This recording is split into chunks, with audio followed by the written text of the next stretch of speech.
Welcome to 500 Doors, your real estate podcast. Speaking with industry experts in real estate buying, selling, planning, developing, wholesaling, investing, financing, management. If it's real estate, we're talking about it. I'm your host, Kim Hayden, an award-winning 6- and 7-figure real estate agent with over 2 decades of experience. Understanding real estate is a dream for many, that we, real estate professionals, have the ability to bring that dream to reality while building better communities and being the change we want to see.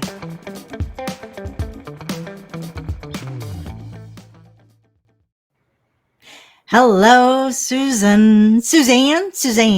Like I said, I've had a lot of Susans and Suzannes over the last week. How are you today? Good. How are you, Kim? I am doing great. You're down in Florida, so you have to have your AC on. It's going to be quite warm. Definitely. Yeah. I'm here in Calgary. Today's the day I wish I had AC, but I only have about 12 of those days a year, so I will suffer through. Oh, As you know, folks, welcome back, 500 Doors. The reason why the show is 500 Doors is simply because I believe that we serve the people behind doors. That's what real estate agents, I believe that real estate maybe got hijacked a bit by Hollywood and all of these channels for a while. And we forgot the community and the people that open up the doors, the people who are behind each of the doors. And so the goal for this season is to be interviewing community-based real estate agents who are invested in their community. Because if we're asking you to invest in the community, we should also be there serving our community, knowing what's going on. So, Susanne, share with us a little bit about who you are, where you are, and also, you know what? I'm excited about Chattanooga. You're the very first person that I've ever met that owns a real estate brokerage in Chattanooga, Tennessee. So I just give us a bit more background as to who is Susanne and you're working with your daughter and things like that.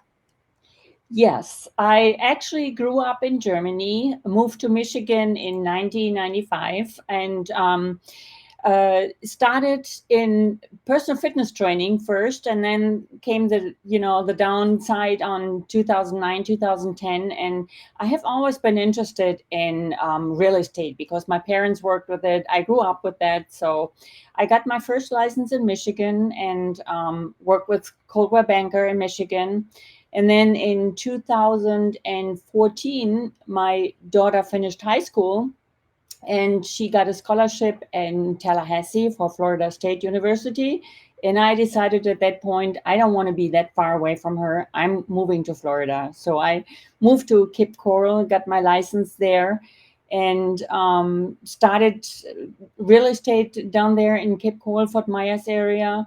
And I loved it. I loved it so much. I got my own broker's license. I opened my own office in Cape Coral.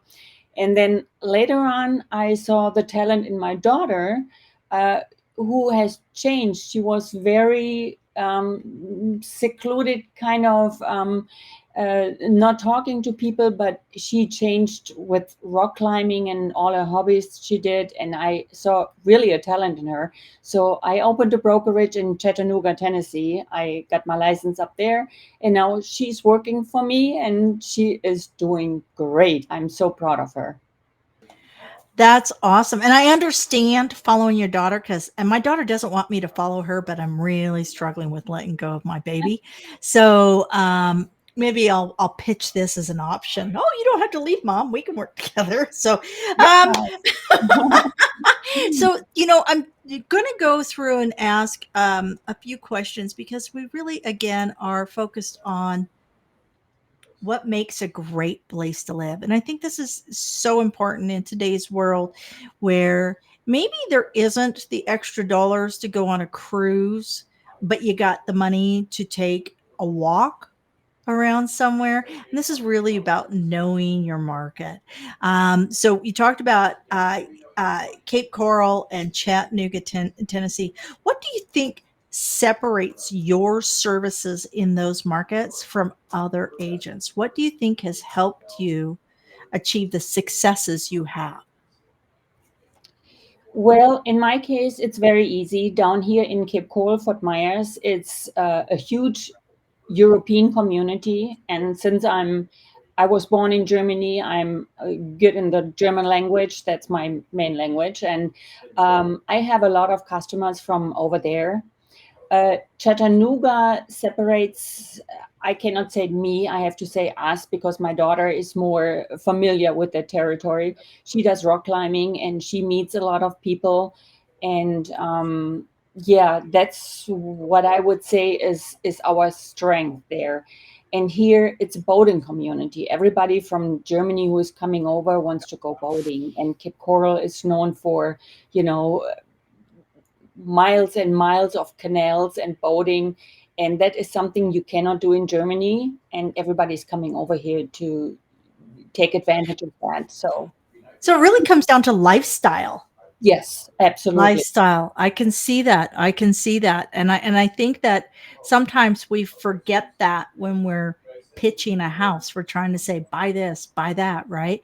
And we forget that the house is the hub of a lifestyle, right? You have Right. your hobbies, your interests, your religions, your schools, your children's connectivity, and that the house is that hub. It's that anchor that actually is part of a lifestyle.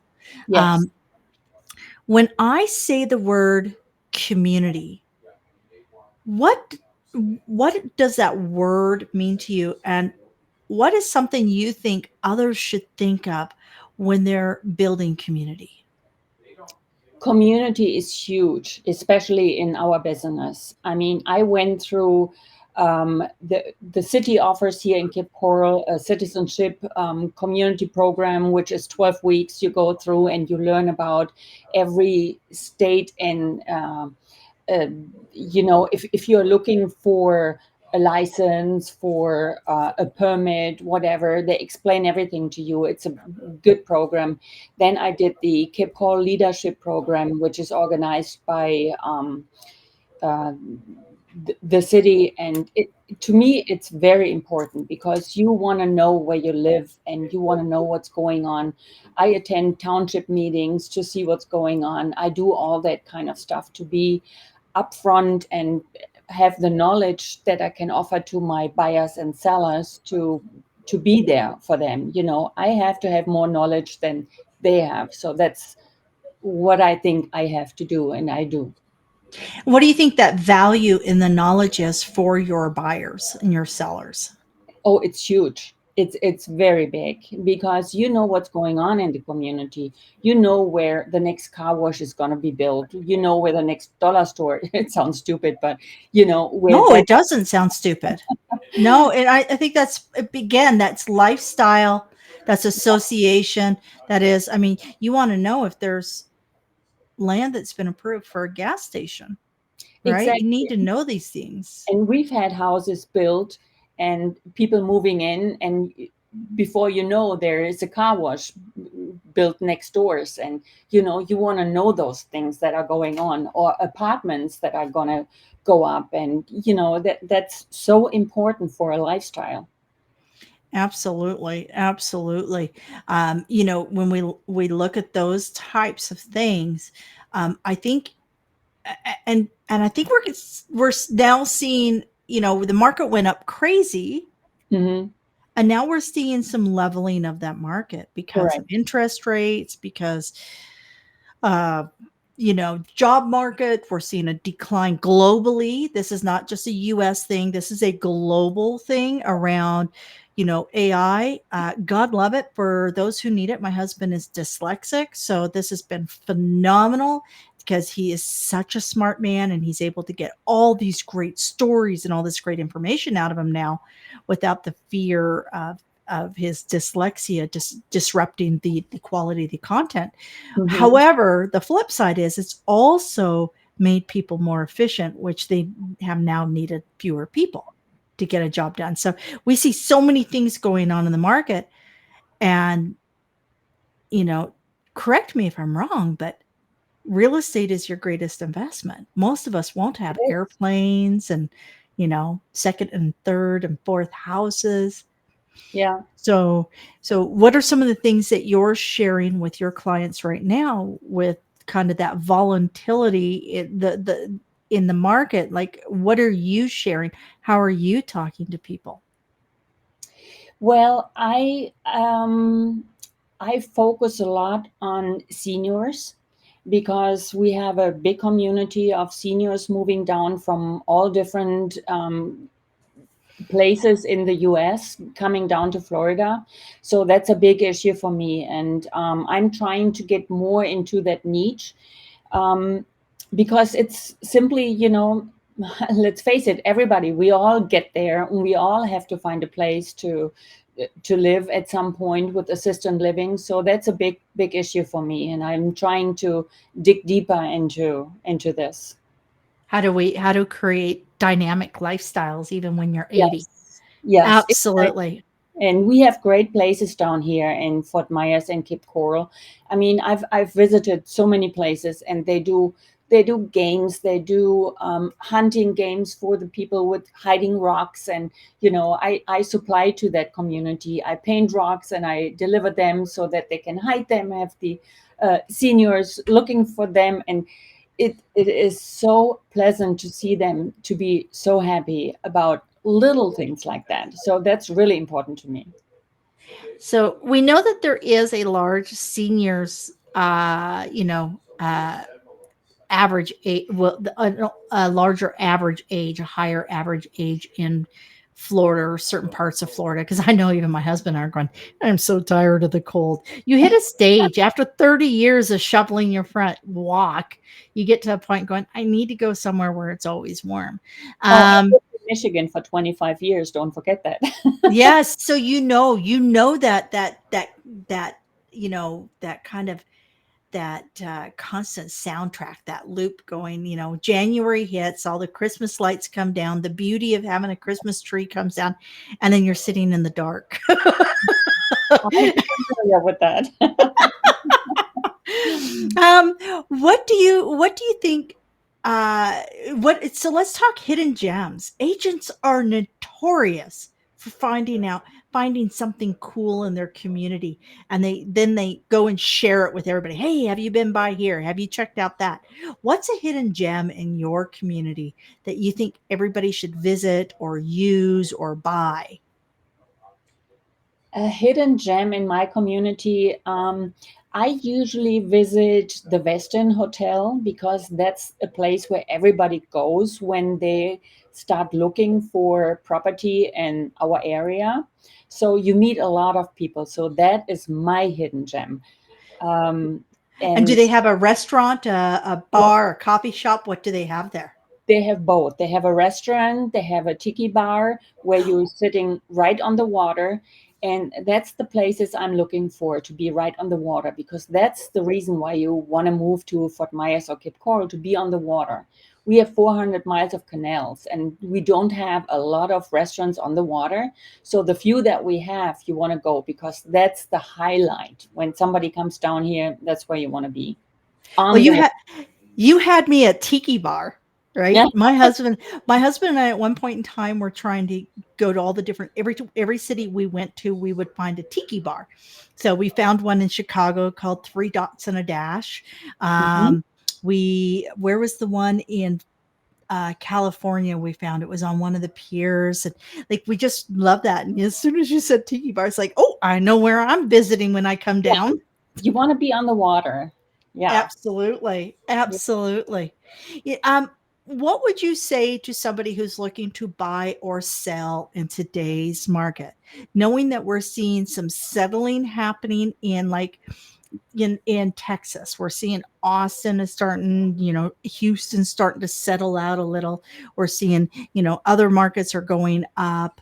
What would you say is kind of a common thing that you can say to people who are looking to buy or sell, that are just looking for confidence? The market has changed. I mean, a couple years ago, we would stand in line here if we had a buyer who wanted to buy something, and we had 10 people, 10 agents in front of me to look at the house. It has changed. Like you said, the market has settled kind of, and it's still, the prices did not go up, did not go down. They are still right there where they were. But actually, for a buyer, it's a good market right now because you have a lot of choices compared to 2, 3 years ago. So it's a good time to buy. As a seller, I have to say it's a little more tricky because the market is packed with homes that people are moving, and in our case, particularly, was the hurricane we had, and a lot of people were got scared and said, well, we are moving to North Carolina, Asheville, or somewhere else, Tennessee. It was part of the reason why I opened the brokerage in Tennessee. A lot of people from Florida are moving, but I don't see it as a huge of a problem. It happened once. And I mean, you have to be realistic. I mean, Cape Coral is still not in the way of the hurricane. It hit once. It was bad luck. We all Yeah. hit, whether it's a Well, and typhoon or tornadoes hit. I mean, we live on this thing called Earth. Earth exactly. has, and the more people we have, the more likelihood somebody's going to get impacted. Yes. So that's just the thing. So with it going back more towards a stable market, more where there's buyers and sellers, and buyers can have more opportunities, so they have a little more time to think about it, and sellers maybe have to be a little more competitive. What about like home staging and things like that? Are these things, because we went through a period of time where nobody cared about home staging or home preparation. It was just like, get it on the market because somebody's going to buy it. Are you seeing people taking more time to prepare for the market again? Yes, absolutely. And I have it in my listing package to declutter, to be, depersonalize your home. Have the buyer see themselves in your house. And that's very important. And I still see a lot of people that have homes that are, where do I want to start? There's so much stuff in there. And like, I try to tell them politely, you have to get rid of some of it. Can you put it in the garage or a storage unit or whatever? So it is so important because if the buyer goes in, they want to see themselves living in that house, Yeah. not with all the 18 grandkids or family photos or whatever. Yes, it is important. Absolutely. Yeah, I still remember I have one couple that I worked with uh 20 years ago, and when they called me, they had their one house in my prime market where I worked, my primary community that I worked. They had already been listed with another agent. They had already purchased another home. They had purchased a new home, and they were coming up for possession. And they're like, we can't carry two properties, and we don't want to lose our deposit on the new house. So they called me, and I came in. The first thing I said, okay, pink, blue, what is it? Uh, Pink, blue, and green should never be seen as the rule here in Calgary, because we went through the 80s and 90s where everybody had the forest green countertops or the rose walls. And so they had this seafoam green, which is a lovely, soothing color.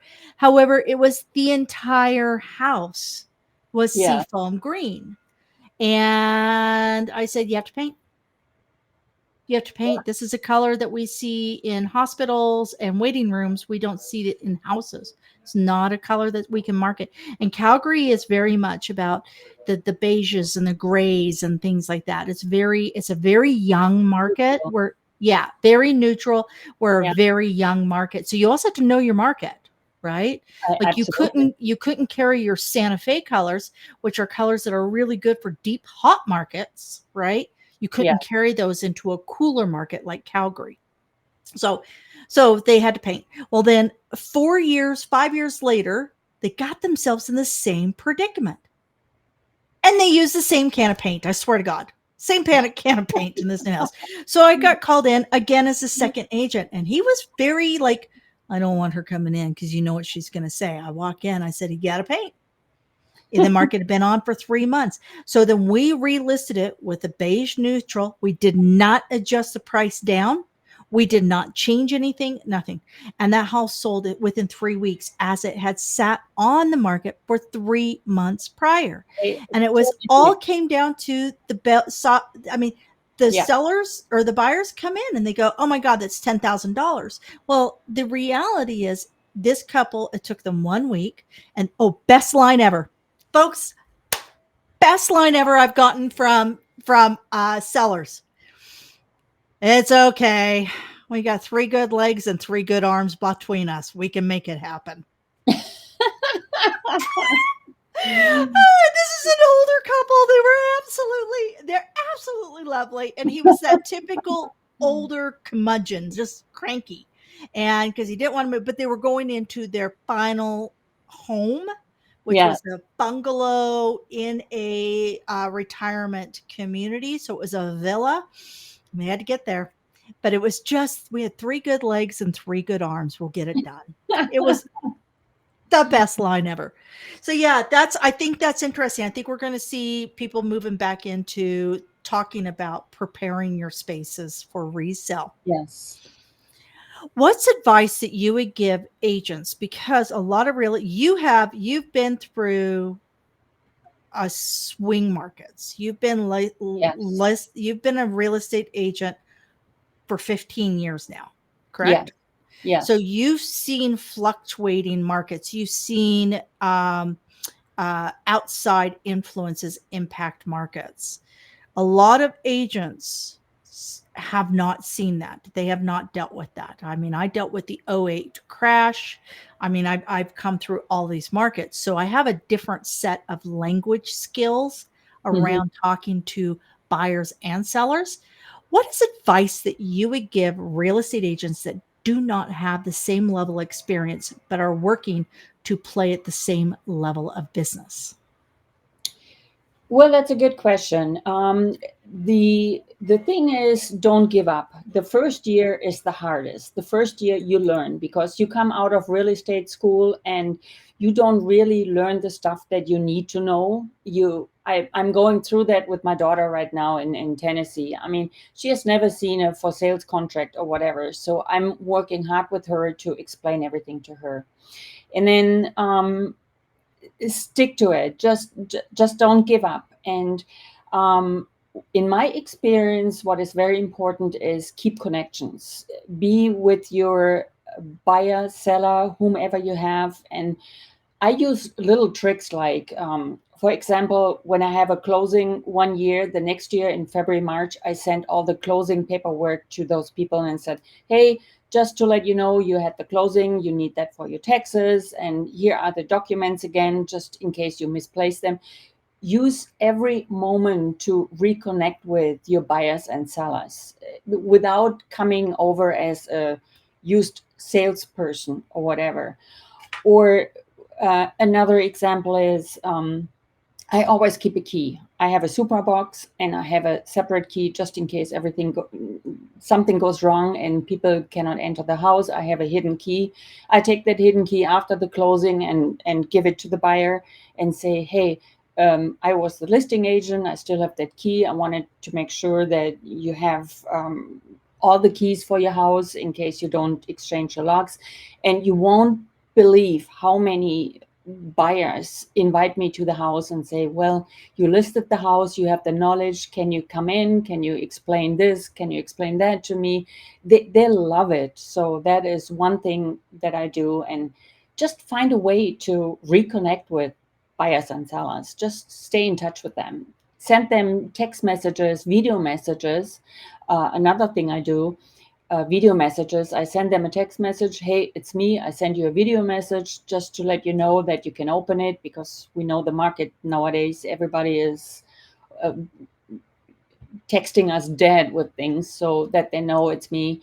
And that's another thing that works great. So, yeah, there's a few things. Just stay connected. Stay connected. NAR had a stat out a few years ago. 73% of people that went to list their house would have used their previous agent had they had they been able to stay connected, had they known who that was. That's a very large percentage of people. That's Absolutely. that's real business. That's a real opportunity. I love the fact that you're doing the key outreach. We had one gentleman here in Calgary years ago, and a lot of people got their nose bent out of joint, but I thought it was fast. I thought it was like brilliant. So he would pay to have the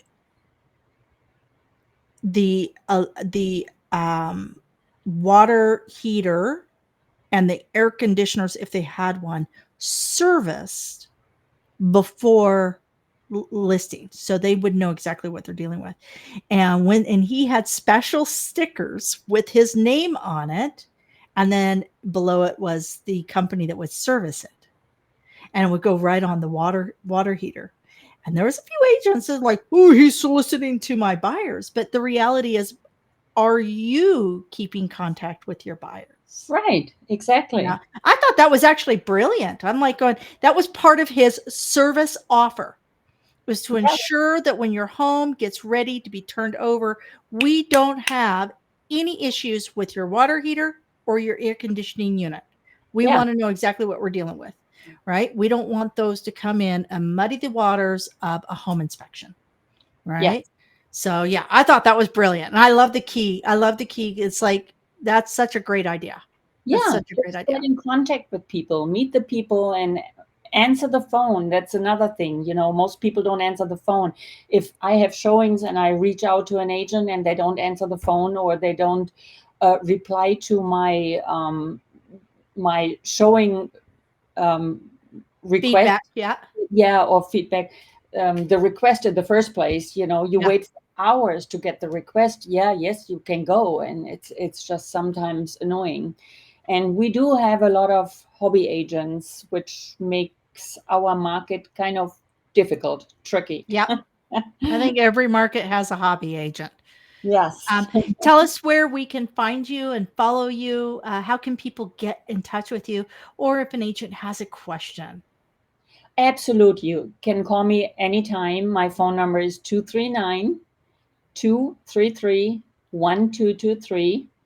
And my website is bahlkerealty.com.